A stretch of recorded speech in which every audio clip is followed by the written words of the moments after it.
Bienvenue dans Expansion, un podcast par Eric Flack qui s'adresse à toutes celles et ceux qui cherchent à constamment en apprendre plus et à s'améliorer, aussi bien mentalement que physiquement. Et aujourd'hui, nouvel épisode, finalement pourquoi? Parce que je dis ça parce qu'il n'y a pas eu d'épisode la semaine dernière, un petit trou de 2 semaines du coup, sans épisode, ce qui n'est pas ultra fréquent, mais ce qui peut arriver, voilà, j'avais déjà prévenu, je repréviens si jamais.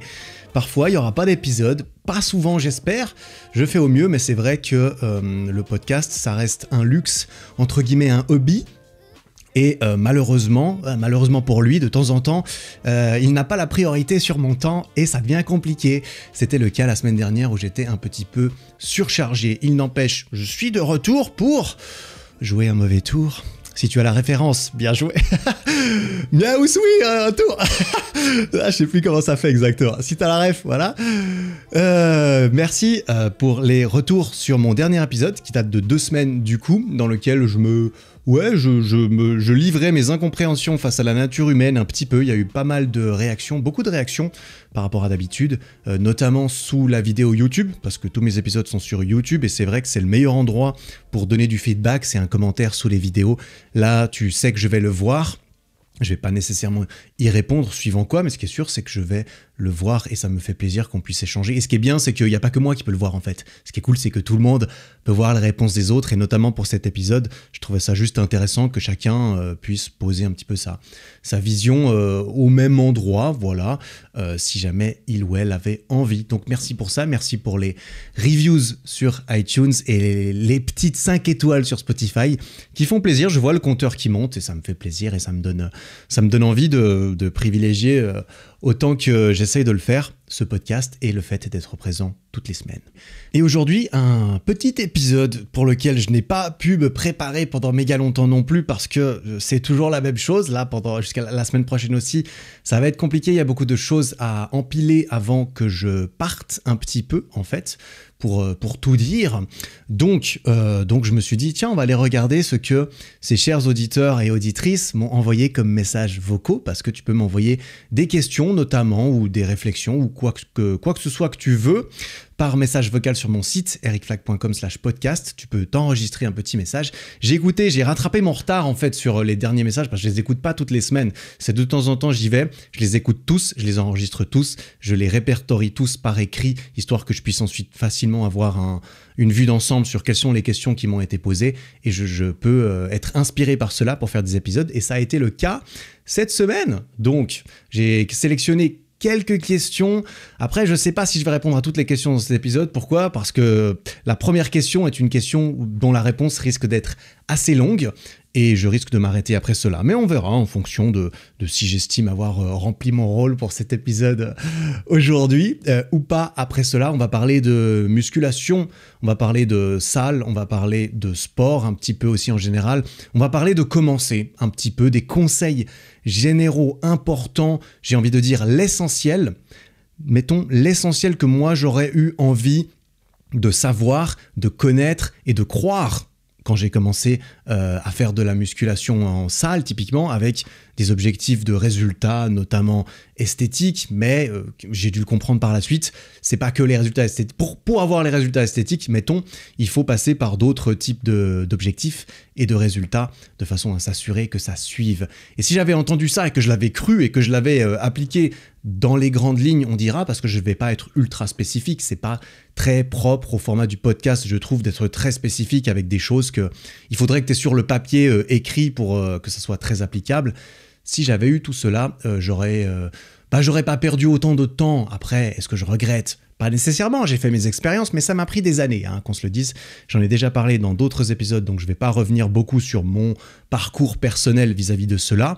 Mais c'est vrai que les 3 ou 4 premières années, j'ai pas eu de résultats, notamment parce que beaucoup de ces points que je vais aborder dans ma pratique n'étaient pas au rendez-vous, tout simplement.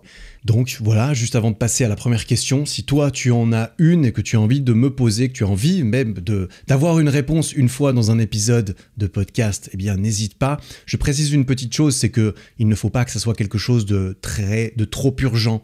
En fait, je ne vais pas répondre à une question rapidement après que tu me l'aies posée la plupart du temps. Comme je l'ai dit, je les documente, je les répertorie et si ça se trouve, je peux répondre plusieurs semaines après à ta question parce que je réponds à des questions pas je réponds à des questions de façon à ce qu'elles... lorsque la réponse s'applique à beaucoup de personnes. Donc c'est pour ça, les questions très personnelles, très spécifiques, malheureusement, je ne les mettrai pas dans un épisode de podcast parce que l'idée, c'est quand même que la plupart des gens qui écoutent le podcast puissent bénéficier de la question et de la réponse. Donc voilà, garde cela en tête si possible. Et puis sans plus attendre, on va passer à la première et peut-être la seule question de cet épisode. C'est une question de Arthur. Bonjour Eric, je m'appelle Arthur, j'ai 17 ans. Ça fait à peu près 6 mois que je fais du sport. Je commence à avoir énormément de facilité pour le poids du corps. C'est-à-dire que j'en fais depuis 6 mois et je commence à réussir à faire la plupart des exercices facilement. Tout est relatif, il y en a énormément que j'y arrive pas. Mais je commence à avoir un bon niveau et j'ai vraiment peur de commencer à faire mes séances. Je me dis qu'il faut que j'aille en salle de sport, mais je ne sais absolument pas comment construire mes séances, plus précisément quel exercice faire. Je sais comment construire une séance, mais je ne sais pas quel exercice font quoi, ce qui me limite énormément. J'aimerais savoir comment tu as fait. Enfin, quel exercice tu as fait en premier et tout ça. Voilà, je tiens à dire que j'adore ce que tu fais. Très bonne continuation à toi. À une prochaine sûrement. Merci beaucoup pour ta question, Arthur. Et quand je l'ai entendu tout à l'heure, je me suis dit que ça serait intéressant de répondre à ta question, bien sûr, et de répondre d'une façon encore plus globale. Donc la réponse à ta question précise en termes notamment de quels exercices je recommanderais et j'ai fait et je ne suis pas le seul ni à les recommander ni à les faire d'ailleurs. Je vais en parler bien sûr, mais je vais prendre une approche un petit peu plus globale de façon à essayer d'englober et potentiellement d'aider un maximum de personnes avec cette réponse. Donc, commencer la musculation. Donc toi, tu as déjà un petit niveau, tu vois, tu dis que tu as un petit niveau, tu as un bon petit niveau au poids du corps, tu es à l'aise avec pas mal de choses d'exercices. Je pense que tu parles principalement des exercices de base au poids du corps, du style pompe, traction, dips, squat, ce genre d'exercices qu'on a tendance à faire, que pas mal de gens font en premier lorsqu'ils font du sport, parce que c'est vrai que certaines personnes, et c'est très bien, parfois se disent « Ok, je vais commencer à faire du sport » et du coup, ils se mettent à faire des exos au poids du corps parce qu'ils peuvent le faire maintenant, tout de suite, dans leur chambre, n'importe où, ils font des pompes et ils s'y mettent. Et c'est comme ça, c'est un très bon avant-goût au sport et à l'endurance et à l'effort physique et au dépassement de soi, c'est très bien. Et c'est vrai que parfois, on se dit « Mais en fait, il faudrait que j'aille à la salle de sport pour progresser davantage. » Et c'est pas complètement faux, même si c'est pas nécessairement adapté à tout le monde. Dans ce cas de figure, je vais quand même reprendre un petit peu l'ensemble de ce que j'aurais tendance à conseiller. Mettons le 80% des choses importantes, on dira un petit peu plus générales à respecter autant que possible pour maximiser ses chances de se plaire là-dedans, d'avoir des résultats bien entendu, parce que c'est généralement ce qu'on cherche. Ce qu'on cherche généralement, c'est des résultats quand on commence à faire ça, peu importe sous quelle forme, esthétique, physique, peut-être même qu'on se dit déjà que ça va nous aider à avoir de la confiance en nous, ce qui est extrêmement vrai, ce qui fonctionne très bien. Mais évidemment que c'est important de se faire plaisir là-dedans parce que le but, pour que ça fonctionne, en fait, pour avoir des résultats, il faut que ça dure. Et pour que ça dure, il faut que ça soit pas ultra pénible pendant des mois et des mois de suite à se faire ces choses, tu vois. Ça, c'est entre guillemets bien connu. C'est notamment bien connu de ceux qui ont essayé et qui ont eu du mal à tenir parce qu'il manquait de plaisir, il manquait de motivation, il manquait de résultats probablement qui entraînent de la motivation, qui entraînent du plaisir, tout ça. Et donc, on va voir un tout petit peu ce que je conseillerais lorsqu'on débute et quels sont les guides importants à garder en tête lorsque l'on débute la musculation pour avoir des résultats, pour avoir de la motivation, pour avoir du plaisir et pour faire les bonnes choses. Je pense que le manque de guidelines, c'est ce qui pénalise le plus les gens. Parce qu'on est tous plus ou moins pareils. On a tous des corps humains qui fonctionnent plus ou moins de la même façon. Plutôt plus que moins dans la grosse globalité des choses. On est tous uniques bien sûr, mais il y a énormément de choses qui fonctionnent pour énormément de personnes et c'est sur celles-ci que je vais plutôt me concentrer parce que ce sont des valeurs sûres qui vont aider à avoir les résultats tant convoités qui vont donner envie de continuer. Première petite règle qui est très importante, c'est que tu vas à la salle pour t'adapter, pour changer. Tu vas faire du sport pour changer qui tu es, à quoi tu ressembles pour que ton corps soit différent. Et pour que ton corps soit différent, il va falloir le forcer à changer. Ton corps, il ne veut pas changer, il veut rester exactement le même, il veut être le plus efficient possible en termes de survie notamment, c'est-à-dire ton corps, c'est pour ça que peut-être tu peux altérer beaucoup ton corps si tu manges de moins en moins. En fait, ton corps va changer et va faire en sorte de consommer de moins en moins d'énergie pour pouvoir survivre, parce qu'il va s'adapter, il va se dire « Ok, tu me donnes moins à manger, eh bien je vais faire en sorte de moins brûler de calories de façon à survivre plus longtemps et donc d'avoir besoin de moins manger. » Tu vois, il va s'adapter à tout ce que tu lui fais subir suffisamment, mais il va pas s'adapter si tu ne le forces pas à changer. C'est pour ça en fait, pour résumer la chose, si tu vas à la salle de muscu, n'importe quelle autre activité, qu'elle soit intellectuelle, sportive, dans un autre sport ou quoi, que tu fais toujours exactement la même chose de la même façon, tu vas devenir extrêmement fort pour faire exactement cette chose, exactement de cette façon. Mais tu ne vas pas t'adapter au-delà de ça. C'est pour ça qu'il faut continuellement, pas spécialement modifier ce que tu fais, mais pousser ton corps à changer. Et dans le domaine de la musculation, ça veut dire que si tu viens et que tu soulèves toujours les mêmes charges, ça va t'amener que jusqu'à ce point précisément. Si tu soulèves toujours 20 kg, ton corps va devenir ultra bon pour soulever 20 kg, mais jamais il aura d'incentive, de motivation, jamais il ne sera contraint à évoluer davantage. Donc si tu viens et que tu fais toujours la même chose, tu ne vas pas prendre du muscle indéfiniment. Ça, c'est sûr et certain, et on l'a tous remarqué, moi le premier, dans mes expériences personnelles. Et donc le concept de surcharge progressive est extrêmement important pour progresser dans n'importe quelle discipline, dans la musculation plus particulièrement, parce qu'elle est facile à mesurer. Le paramètre de surcharge le plus simple à mesurer et le plus connu, et qui est très facile à augmenter, c'est le poids, tout simplement. Tu viens, tu fais des séries avec 20 kilos, tu reviens, il faut réussir à faire plus, toujours plus. Et oui, toujours plus, ça veut dire toujours plus difficile.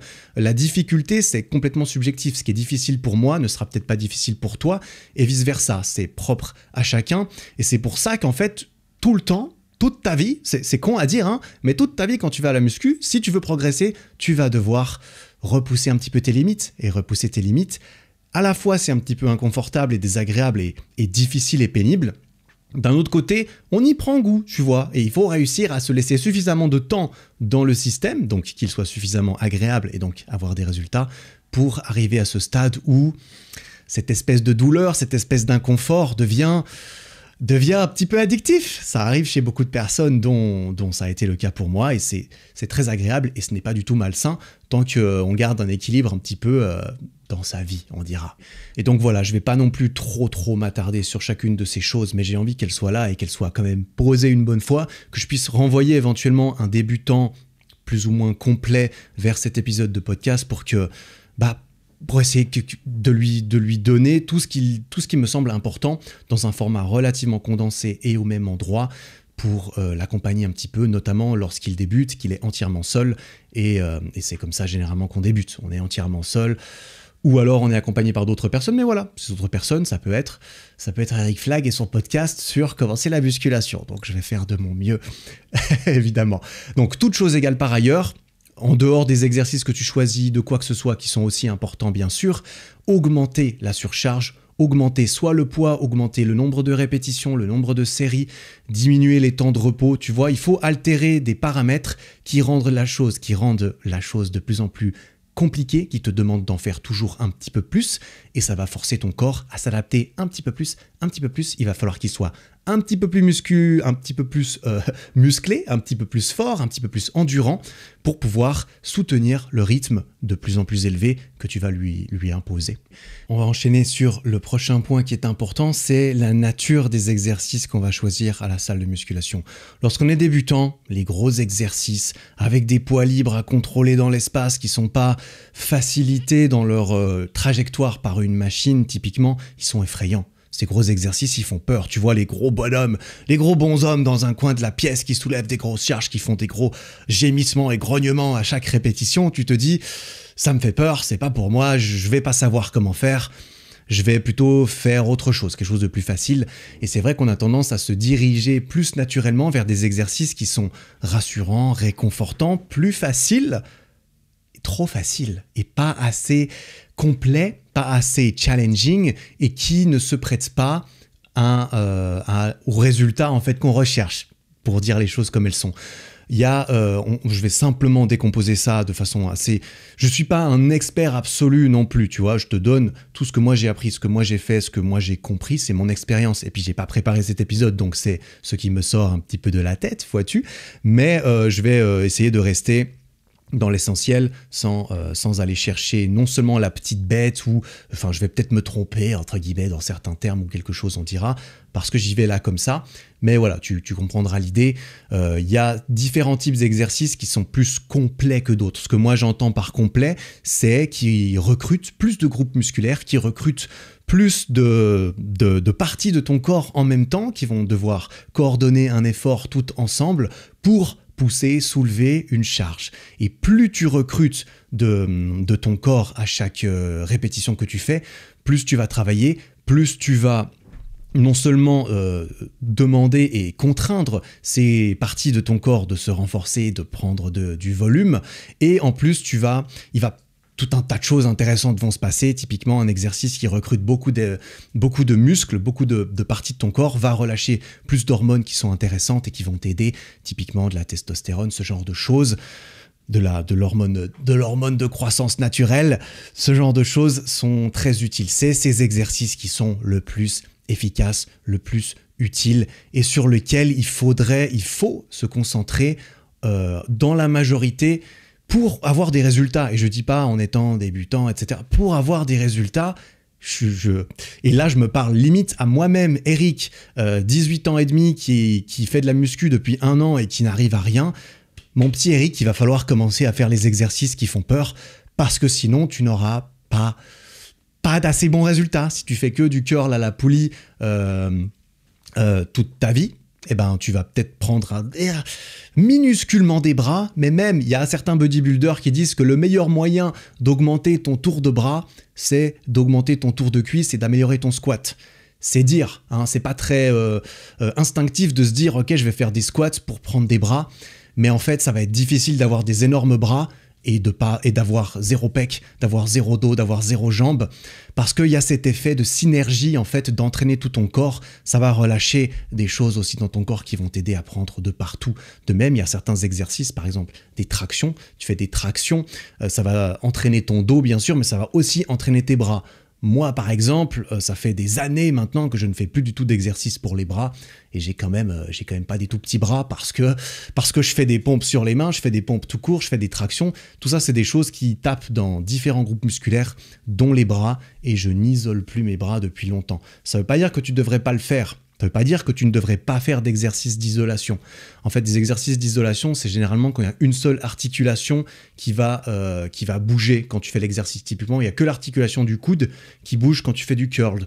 Il n'y a que l'articulation du genou qui bouge quand tu fais des curls de jambes à la machine, ce genre de choses.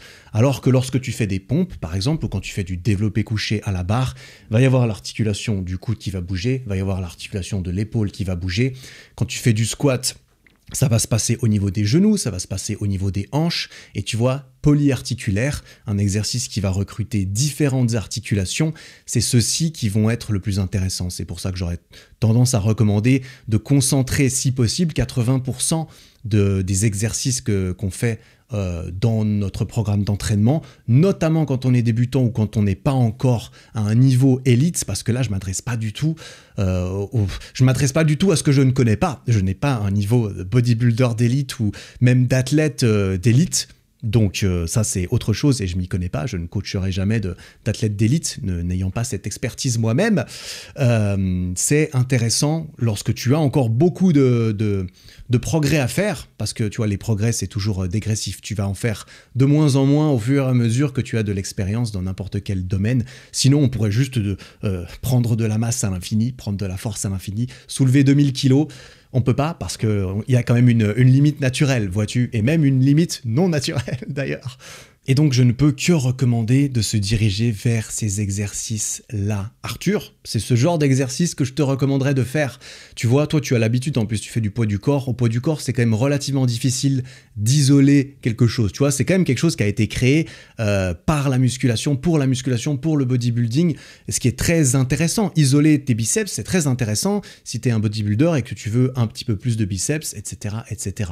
Si tu cherches juste à avoir des résultats, à être joli quand tu es tout nu, à être un peu plus fort, à avoir plus de confiance en toi, à te sentir mieux dans ton corps et ta tête, je pense que tu y gagnes bien plus à te concentrer sur des gros exos qui vont te donner juste plus de résultats pour tes efforts et ton temps.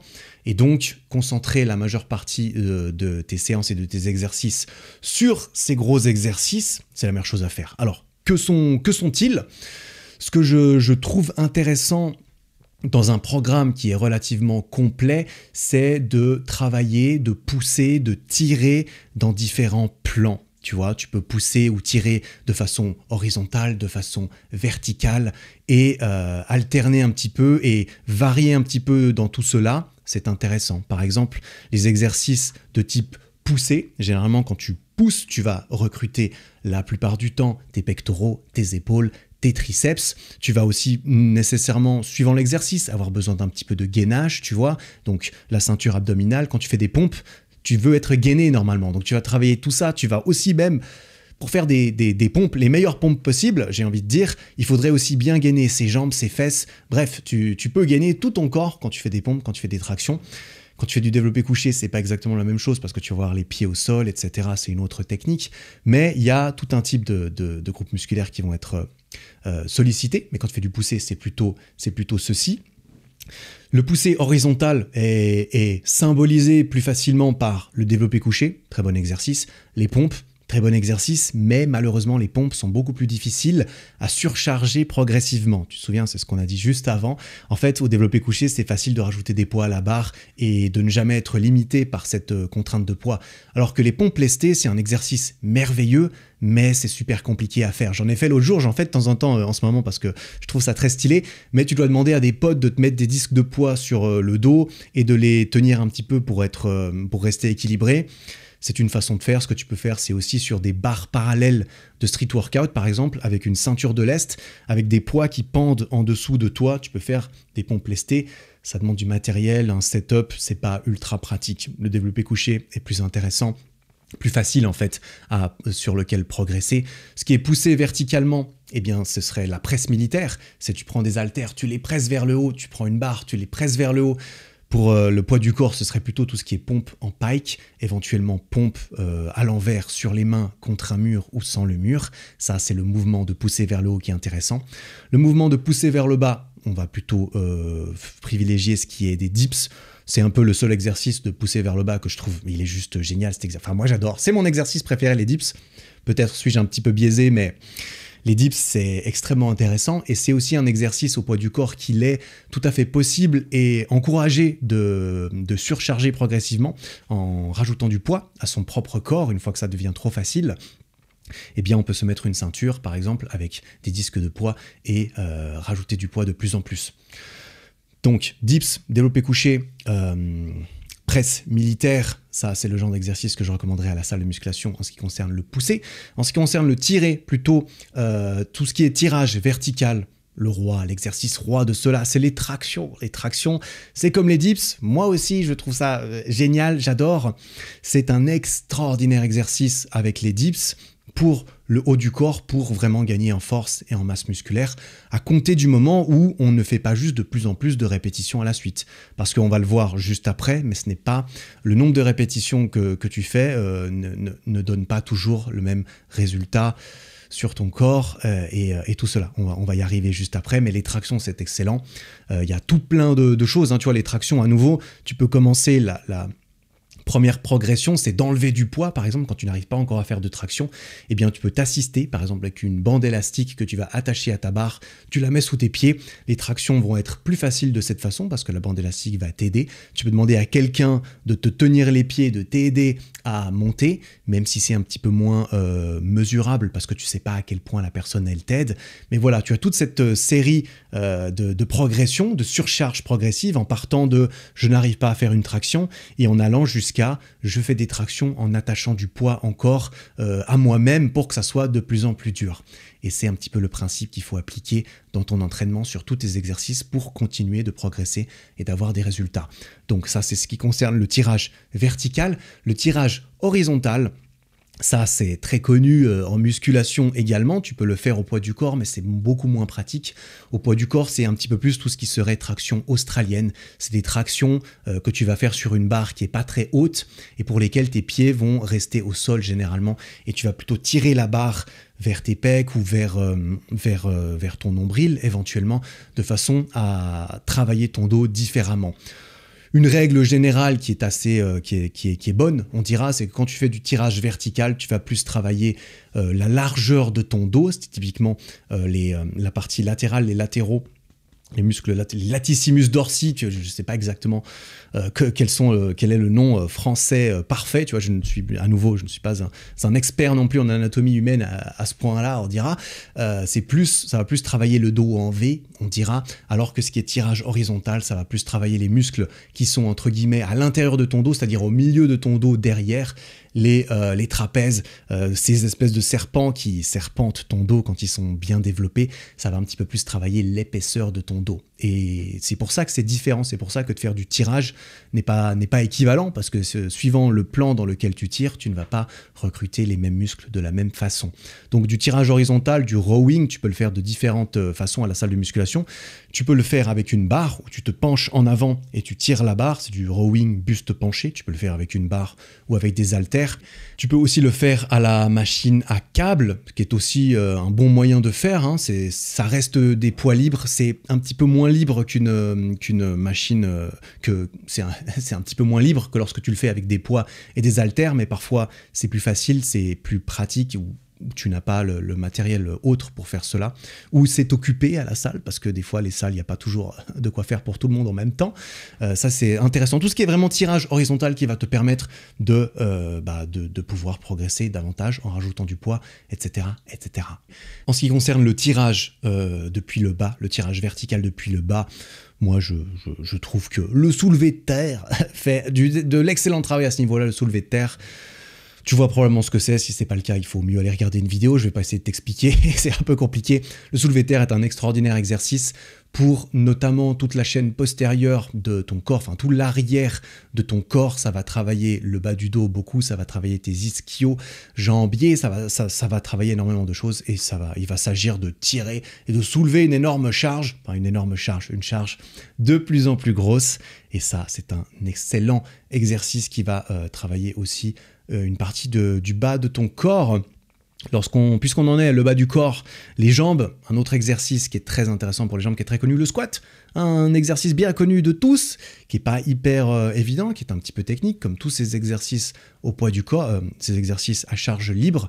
Le squat, extraordinaire exercice pour les jambes, notamment pour les fesses, pour les quadriceps, donc l'avant des cuisses, et puis même pour les mollets et pour la ceinture abdominale. Il faut être gainé pour faire du squat. Quand tu as une barre sur le dos, sur les épaules, il faut être solide quand même pour pousser ça. Et justement, c'est bien plus complet comme exercice qu'un exercice qui va isoler une partie de tes jambes, parce que là, ça va vraiment recruter tout ton corps.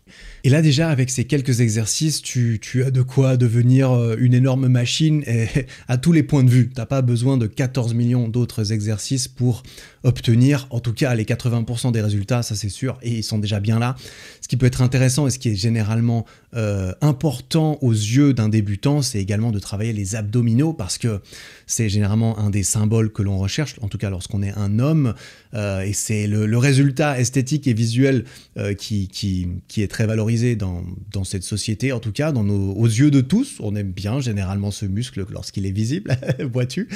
Et c'est pas nécessairement inutile de le travailler, ça dépend comment tu le travailles. Ce que j'aurais tendance à recommander pour travailler les abdominaux, c'est de faire ce qui est des relevés, tout ce qui relève de tout ce qui est des relevés de jambes, en fait, relever les jambes. Que ce soit au sol, par exemple, tu es allongé au sol et tu relèves les jambes à la verticale ou un petit peu avant la verticale, tu descends, tu remontes, tu vas devoir contracter et engager tes abdominaux ainsi que tes fléchisseurs des hanches beaucoup pour faire cela, et ça va entraîner énormément ton gainage et ça va entraîner toute ta ceinture abdominale de façon fonctionnelle, de façon intéressante et qui va transférer à beaucoup d'autres exercices qui demandent cela, plus que des exercices qui sont plus des exercices d'isolation pour abdominaux, par exemple faire des crunchs au sol ou ce genre d'exercices d'abdos classique et un petit peu stéréotype de tu veux des abdos, fais des abdos. Faire des abdos, c'est généralement représenté par cet exercice de flexion de la colonne vertébrale au sol encore et encore.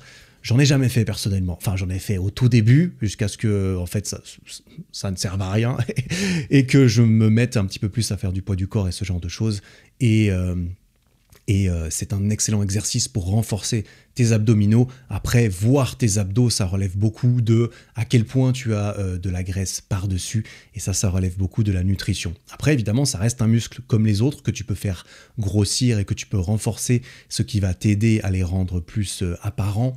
On dira plus gros du coup, mais dans une certaine mesure tout de même, et surtout ça va dépendre de si tu es sec notamment. Donc voilà, je vais pas aller plus loin en termes d'exercice, tu vois, développé couché, squat, soulevé de terre, presse militaire, traction, dips, rowing, tirage horizontal, relevé de jambes, ça fait quoi, 7 ou 8 exercices qui sont excellents, qui sont tous des exercices polyarticulaires et qui typiquement pourraient s'intégrer assez facilement dans un programme pour lequel tu aurais 2 séances, une séance dans laquelle tu mets 4 ou 5 exercices, une autre séance dans laquelle tu mets 4 ou 5 exercices, et tu vois par exemple le 5e exercice d'isolation, tu peux le choisir en fonction de tes préférences, en fonction de tes besoins, de tes points faibles. Si tu as un point faible épaule, typiquement, ce qui n'est pas mon cas, c'est justement mon point fort, moi, les épaules. Donc je choisirais certainement pas un exercice d'isolation pour les épaules, histoire de rajouter la cerise sur le gâteau et d'espérer prendre encore un petit peu plus sur cette partie du corps. Eh bien, tu peux choisir un exercice en fonction de tes besoins, de tes envies.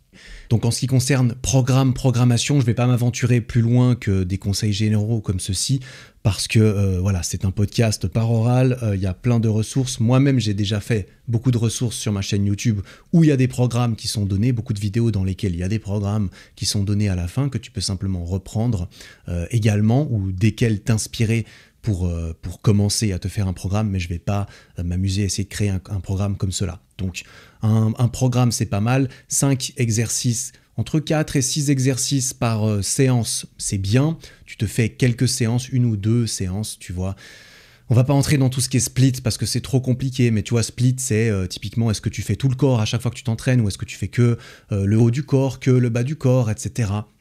Je pense que si tu te concentres sur ces exercices que j'ai donnés là, en tant que débutant, et que tu apprends à les faire correctement, et que c'est ceux-ci qui constituent juste 80% de tes entraînements, du coup, eh bien, tu peux pas trop te tromper, pardon, tant que tu respectes typiquement la surcharge progressive, tu vois, j'ai envie de dire, si tu continues de progresser sur ces exercices, semaine après semaine, peu importe, entre guillemets, comment tu t'organises pour t'améliorer dessus dans tes semaines, ça va suffire avec d'autres choses qu'on va encore voir dans cet épisode pour te donner les résultats que la plupart des gens qui commencent souhaitent obtenir, en fait.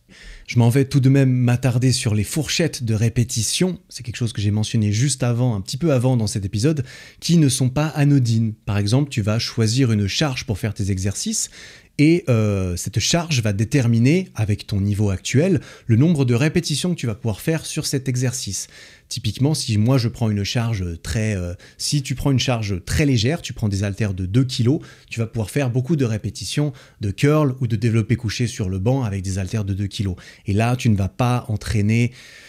Enfin, en fonction du nombre de répétitions maximales que tu peux faire avec une charge, tu vas provoquer différentes réactions et différents résultats. Je vais essayer de simplifier la chose au maximum parce que dans un format audio comme le podcast, c'est plus difficile à comprendre parce que je ne peux pas utiliser une image, vois-tu, mais plus le nombre de répétitions que tu peux faire avec une certaine charge est bas, plus tu vas entraîner ta force, plus tu vas entraîner les connexions déjà dans ton cerveau qui sont que tu vas réussir à activer un maximum de fibres musculaires parce que pour pousser quelque chose, il faut contracter les fibres musculaires que tu as dans les parties du corps. Et ça s'entraîne également, tu vois, ça s'entraîne également.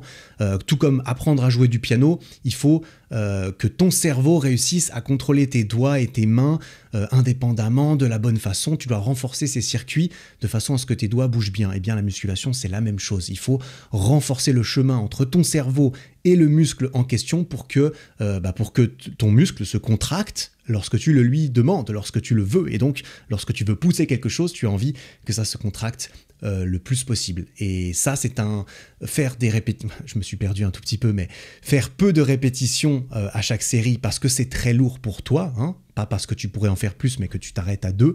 On parle vraiment de répétitions maximum que tu puisses faire avant que tu ne puisses plus. Ça va surtout entraîner la force et un petit peu moins la prise de masse musculaire et pas du tout, on dira, l'endurance musculaire.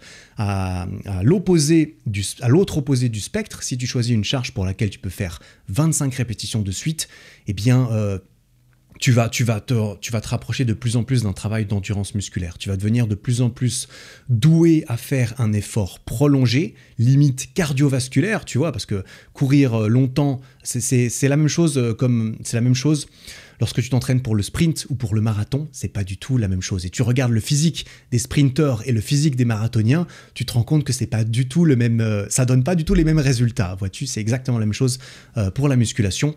Et généralement, quand on commence à faire de la musculation, on ne cherche pas trop à devenir plus endurant, on cherche à devenir plus musclé, généralement, plus fort. Et ce qu'il faut comprendre, ce qui est important, et ça relève à nouveau de cette surcharge progressive, c'est que pour devenir plus musclé, il faut devenir plus fort. Il faut pouvoir soulever de plus en plus lourd, en fait. Donc si tu te concentres sur devenir plus fort, principalement, pour pousser plus lourd, eh bien tu es déjà parfaitement dans la bonne direction. Mais si tu décides de devenir de plus en plus fort et pousser de plus en plus lourd sur des séries de 25 répétitions, tu te compliques plus la tâche que nécessaire parce que c'est moins adapté à cela. Tu vois, les répétitions entre 0 et 5, on a tendance à dire que c'est un petit peu plus le travail de force. Voilà, c'est un petit peu plus pour vraiment juste pousser très lourd, de plus en plus lourd, augmenter ta capacité cérébrale, nerveuse à activer un maximum de fibres musculaires, mais ça va plus entraîner ceci, en tout et pour tout, hein, parce que tout se chevauche un petit peu, mais ça va plus entraîner ceci que le gain de masse musculaire pur et dur, même s'il est prenable partout, et certainement plus que l'endurance musculaire. Dans des répétitions, mettons entre 4 et 12 ou 4 et 15 répétitions, mais j'aurais plutôt tendance à dire entre 4 et 12 répétitions, c'est un petit peu une fourchette reconnue comme étant très efficace pour prendre de la masse musculaire, on dira. Et au-delà de 12 répétitions, au-delà de 15 notamment, on part vraiment plus dans l'endurance musculaire, et c'est pas ceci qui devrait composer la majorité de tes entraînements. C'est pour ça que j'aurais tendance à te dire, tu prends les gros exercices. La toute première chose à faire, c'est d'apprendre à les faire. Hein.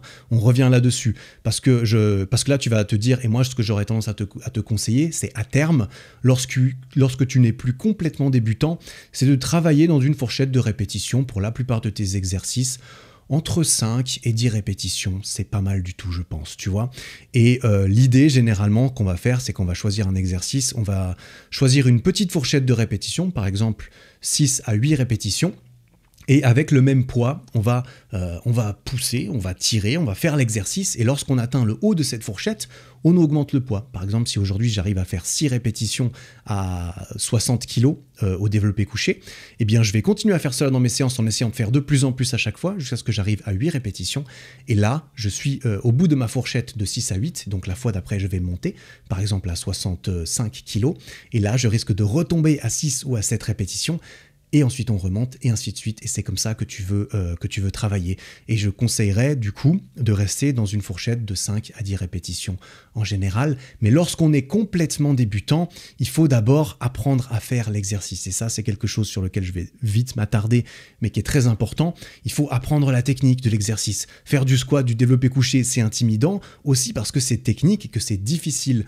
Et est-ce que c'est dangereux? Oui, comme absolument tout, lorsque tu ne le fais pas bien ou que tu es impatient et que tu soulèves des charges trop lourdes pour toi-même. C'est pour ça que c'est très important d'apprendre à faire l'exercice et d'apprendre à ton cerveau à faire ça pour la première fois également, parce que c'est pas très naturel de pousser une barre ou de faire des squats avec une barre sur soi. Avant de l'avoir fait, on l'a jamais fait, tu vois. Et donc, il faut apprendre à le faire. Et pour apprendre à le faire, il vaut mieux faire des séries beaucoup plus longues, de 8 à 15 répétitions typiquement, juste pour bien intégrer le movement pattern, bien intégrer comment ton corps va se déplacer dans l'espace lorsque tu fais ceci et comment faire en sorte qu'il se déplace de la façon la plus sûre pour toi et la plus efficace. Et pour ceci, un podcast, c'est pas du tout suffisant. Une vidéo, ça peut aider, mais ça a quand même ses limites. Avoir un coach en salle qui t'aide et qui t'apprend à faire ces exercices, ça a beaucoup de valeur et ça peut te faire non seulement économiser du temps, mais en plus économiser des blessures, de la frustration et te permettre de progresser rapidement. Et c'est ça qu'on veut quand on commence, on veut progresser rapidement. Donc, faut pas hésiter à se faire accompagner et donc, par exemple, à payer quelqu'un en lui demandant, par exemple, spécifiquement, écoutez, j'ai pas nécessairement besoin ou envie que vous me donniez un programme ou quoi, mais j'aimerais que vraiment vous m'appreniez à faire tous ces gros exercices-là. Je veux faire du développé couché, je veux faire du squat, du soulevé de terre. S'il vous plaît, pouvez-vous me faire un programme, une séance intensive dans laquelle je les fais devant vous, m'expliquer comment les faire, comment faire mieux, etc. Ça a une énorme valeur et j'aurais bien aimé avoir eu ça lorsque j'ai commencé. Ça peut être aussi un pote à toi qui s'y connaît très bien et qui est capable de te regarder, de t'aider, de t'accompagner. C'est très important d'apprendre à faire ces exercices une fois pour toutes, avant ensuite de les travailler efficacement et de les charger de plus en plus. Voilà, je réalise quand même en parlant depuis un bon petit moment maintenant que ça fait beaucoup d'informations à la suite. J'espère que c'est clair. Je fais de mon mieux en parlant comme ça, en sortant ça de moi-même parce que j'ai pas préparé un truc ultra structuré, donc j'espère que c'est relativement clair. Ne pas hésiter à consulter d'autres ressources à ce sujet. Il y en a énormément. J'essaie de condenser cela quand même et de donner un maximum de valeur en peu de temps, on dira, histoire de pouvoir avoir quelque chose qui ne dure pas 6 heures, parce qu'on peut en parler pendant 12 heures de ça, et je ne serai même pas la meilleure personne pour en parler pendant 12 heures, vois-tu, mais j'espère que c'est relativement clair. Je vais essayer de résumer un tout petit peu la partie entraînement, histoire de peut-être rapporter un petit peu de clarté et de résumer là-dedans.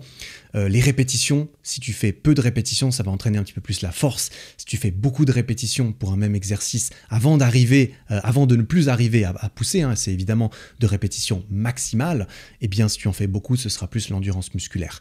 Une fourchette intéressante pour à la fois travailler la force et le volume musculaire, donc la masse musculaire, c'est de travailler quelque chose comme 4 à 12 répétitions. C'est le sweet spot, je pense, pour la plupart des gens et des niveaux débutants jusqu'à intermédiaires. C'est excellent. Travailler entre 5 et 10 répétitions, typiquement, c'est une très bonne chose, je pense, pour atteindre ce genre d'objectif de débutant, c'est-à-dire progresser, s'améliorer, de devenir plus fort. Se concentrer sur des exercices polyarticulaires, des exercices qui recrutent beaucoup de ton corps en même temps, plusieurs groupes musculaires en même temps. C'est une bonne chose. Le squat, le développé couché, le soulevé de terre, les tractions, les dips, le rowing, le tirage horizontal, les relevés de jambes, voilà. Faire environ que 80% de tes exercices soient des gros exercices, 20% soit peut-être plus des exercices d'isolation qui permettent d'ajouter la cerise sur le gâteau. Une petite note, j'appelle ça des petites notes, mais ça va durer au moins 5 minutes. Une petite note supplémentaire qui est extrêmement importante, que je répète depuis ma toute première vidéo où je donne des conseils pour s'améliorer dans le sport. C'est ça relève à nouveau de cette surcharge progressive. Il faut que tu que tu changes un paramètre régulièrement et que tu le rendes de plus en plus difficile. Il faut augmenter le poids régulièrement. Mais pour cela, il faut savoir en fait ce que tu fais. Si tu ne sais pas ce que tu as fait la dernière fois que tu es venu, comment est-ce que tu veux être sûr de pouvoir essayer de faire mieux et de forcer ton corps à s'adapter? C'est pour ça que c'est extrêmement important. J'en suis convaincu, déjà de suivre un programme assez structuré, de ne pas changer d'exercice à chaque fois quand on est débutant, non. Il vaut mieux apprendre à faire les exercices et ensuite essayer de suivre un programme avec les bons exercices et de simplement s'améliorer dessus. Et là, tu peux partir pour 6 à 12 mois en tant que débutant sur un bon programme. Tu n'auras pas besoin de changer les exercices toutes les semaines. Au contraire, il vaut mieux répéter encore et encore ces mouvements pour les perfectionner d'autant plus. Mais en plus de ce programme structuré, c'est très important de d'écrire ce que tu fais. Typiquement, sur les notes de ton téléphone, dans un petit carnet en papier. Moi, j'ai eu un petit carnet, je les ai toujours d'ailleurs, j'en ai plusieurs qui sont remplis et qui me rappellent des très bons souvenirs. Là, depuis plusieurs années, j'écris dans les notes de mon téléphone parce que c'est plus pratique, je l'ai toujours avec moi et voilà, c'est la technologie, tu vois. Mais simplement de copier-coller à chaque fois mes entraînements où c'est écrit exercice 1, développé couché, exercice 2, X ou Y.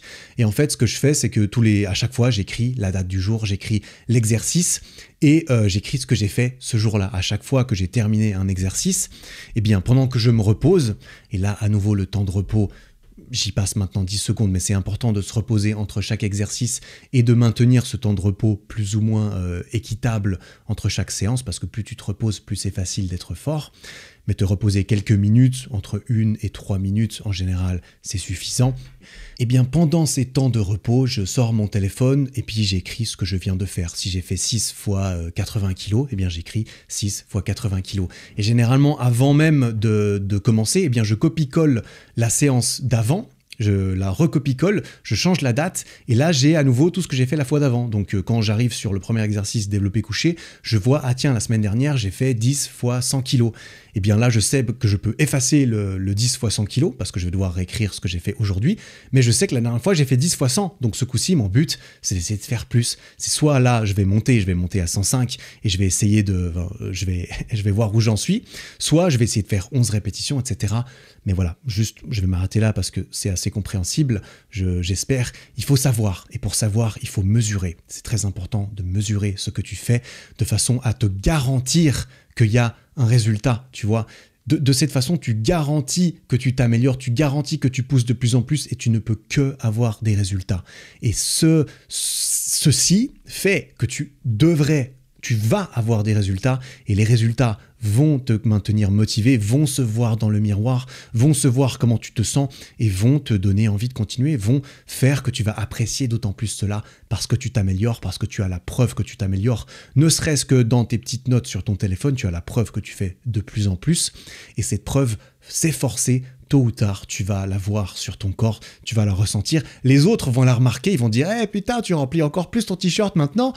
Et ça va te rendre amoureux du processus et du fait d'y aller. Et ceci, d'ailleurs, comme beaucoup de choses, beaucoup de règles générales qui s'appliquent à la musculation, ça s'applique dans tout ce que tu fais dans ta vie. Si tu sais ce que tu fais, si tu mesures ce que tu fais et que tu es convaincu et que tu as une preuve vis-à-vis de toi-même que tu progresses, eh bien tu vas plus facilement avoir des petites victoires. À chaque fois que tu viens, tu vas t'améliorer un tout petit peu, potentiellement, peut-être pas à chaque fois et pas pour toujours, mais un tout petit peu, et ça va être une petite victoire. Une petite victoire, c'est un petit peu de motivation, c'est juste assez de motivation pour revenir la fois d'après, pour réessayer de faire encore plus, pour à nouveau créer un petit peu de motivation.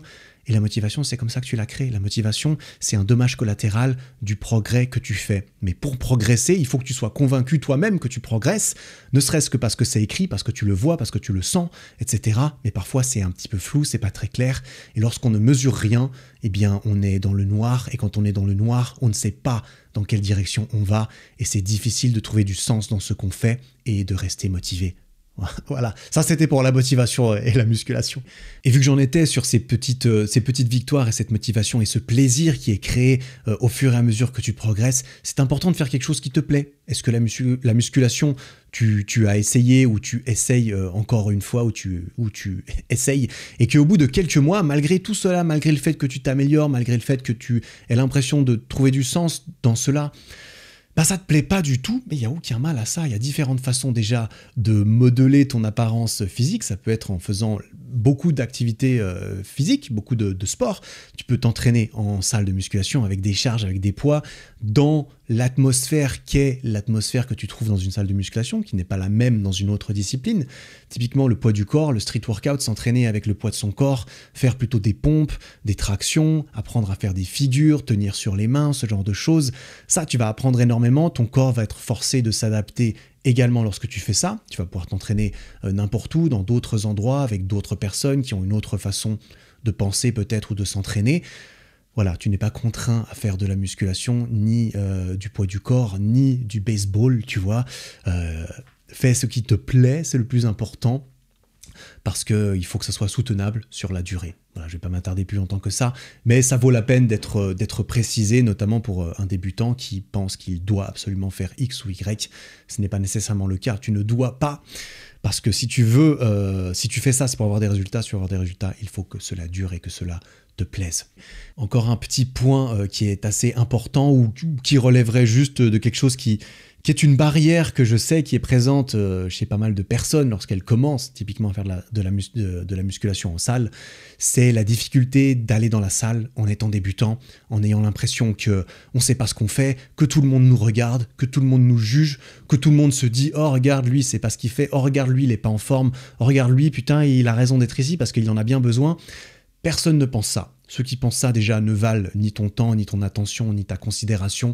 Mais j'aime penser que l'écrasante majorité des gens qui sont à la salle de musculation depuis plus que 2 jours, en fait ceux qui sont là depuis 2 jours, ils pensent comme ça, ils sont un petit peu insécures généralement et ils pensent surtout à eux-mêmes. Mais ceux qui viennent là depuis très longtemps, ils sont aussi là pour eux-mêmes. Ils sont là parce qu'ils savent ce que c'est que de bosser, ils savent qu'ils aiment ça, ils savent pourquoi ils sont là, ils continuent, ils ont des progrès. Non seulement, entre guillemets, ils s'en foutent de toi qui est débutant et qui est à côté d'eux en train de t'entraîner, mais en plus, c'est pas qu'ils s'en foutent, c'est qu'ils sont déjà concentrés sur leurs résultats, mais en plus, généralement, ils te voient, ils peuvent se mettre à ta place parce qu'ils ont été à ta place et ils sont contents d'avoir persévéré parce qu'aujourd'hui, ils continuent de venir et s'ils continuent de venir, c'est pas pour rien. La plupart des gens ne te jugent pas à la salle. La plupart des gens sont concentrés sur eux-mêmes, comme dans leur vie en général. Ça ne veut pas dire que c'est pas intimidant pour toi. Il n'y a pas que les autres. Il y a le fait de ne pas savoir faire les exercices, de ne pas savoir quoi faire, comment faire. C'est pour ça que d'être accompagné, de reconnaître toi-même que tu as besoin d'un accompagnement et que ça te rassurerait, eh bien dans ce cas, il n'y a aucun problème. C'est complètement normal. Demande de l'aide à un coach qui t'accompagne, qui t'aide à faire les exercices, demande à un pote que tu connais qui est à la salle depuis un moment, ou bien fais-toi des potes à la salle, mais ça c'est vrai que c'est peut-être un petit peu plus délicat lorsqu'on est intimidé par tout cela. Mais voilà, au pire des cas, j'aurais envie de te dire, fais-toi un tout petit peu violence quand même pour y aller, pour sortir de cette... pour te mettre un tout petit peu dans l'inconnu, dans l'inconfort, parce que c'est quand même obligatoire. Moi-même, j'avais 17 ans, je suis allé à la salle, j'étais pas serein du tout. La plupart des gens, quand ils commencent, sont pas sereins. Quand tu commences dans n'importe quoi, tu n'es pas serein, c'est normal, t'es inconfortable, il y a plein de gens autour de toi, généralement, qui font les choses mieux, et généralement, ces gens, au contraire de ce qu'on pourrait croire, sont très bienveillantes, savent se mettre à ta place, sont prêtes à t'aider si tu leur demandes, et ne te jugeront pas. Et les gens qui te jugeront déjà intérieurement, bon bah voilà, ça nous arrive à tous de toute façon de juger à gauche et à droite, mais ça c'est qui on est, mais ouvertement, la plupart des gens ne vont pas te juger, te pointer du doigt, se moquer de toi, parce que les personnes qui en valent la peine, déjà, ne font pas ça, mais en plus, la plupart des gens, ils ont autre chose à faire. Ils ont autre chose à faire que de regarder les autres lorsque ce sont des personnes qui en valent la peine, j'ai envie de dire aussi. Donc ça, c'est encore autre chose. Mais je voulais quand même parler un petit peu de cette appréhension qu'on a lorsqu'on commence la salle de musculation. Voilà, dis donc cet épisode commence à être assez long, donc voilà, comme je pensais, je ne vais pas aborder plus de questions que celles de Arthur dans cet épisode, et puis voilà, le titre et le sujet de l'épisode est relativement clair de toute façon, donc il n'y a pas de souci. Je vais quand même m'arrêter sur un dernier point qui est très important, que tu attends peut-être depuis un moment, mais que à nouveau il serait quand même très long d'élaborer en tout et pour tout. C'est tout ce qui concerne ce qui ne se passe pas dans la salle de musculation, notamment ce qui a rapport avec la récupération et l'hygiène de vie.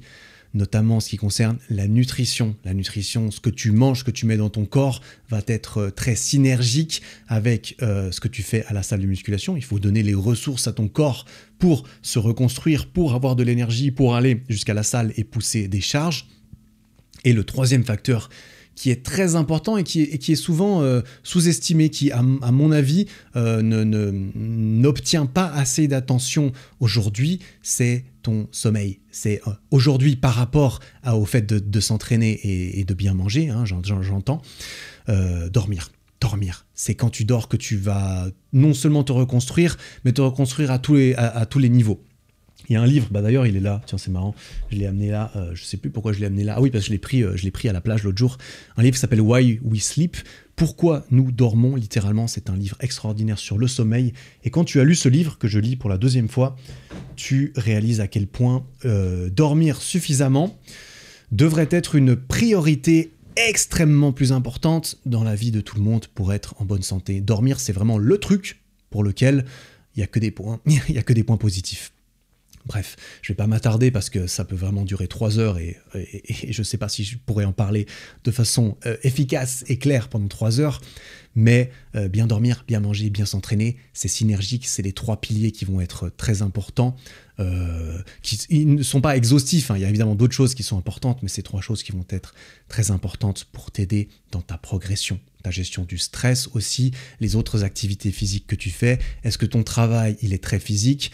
Toutes ces choses vont affecter tous ces paramètres de récupération. Plus ton travail est physique, plus tu t'entraînes dur, plus tu es actif, plus tu as besoin naturellement, génétiquement de récupérer, parce qu'on est tous différents, plus tu vas devoir manger peut-être, plus tu vas devoir dormir probablement, etc., etc. C'est aussi pour ça que c'est un processus en perpétuel apprentissage. Il faut vraiment te mettre dedans, te lancer et apprendre sur toi-même en cours de route, parce que oui, il y a plein de conseils généraux comme ceux que je viens de te donner qui s'appliquent et qui vont être efficaces pour beaucoup de personnes, mais il y a aussi la partie autour de cela qui va simplement relever de toi-même, qui tu es, ce que tu préfères, comment tu es né, quelle est ta biologie, ta génétique, etc.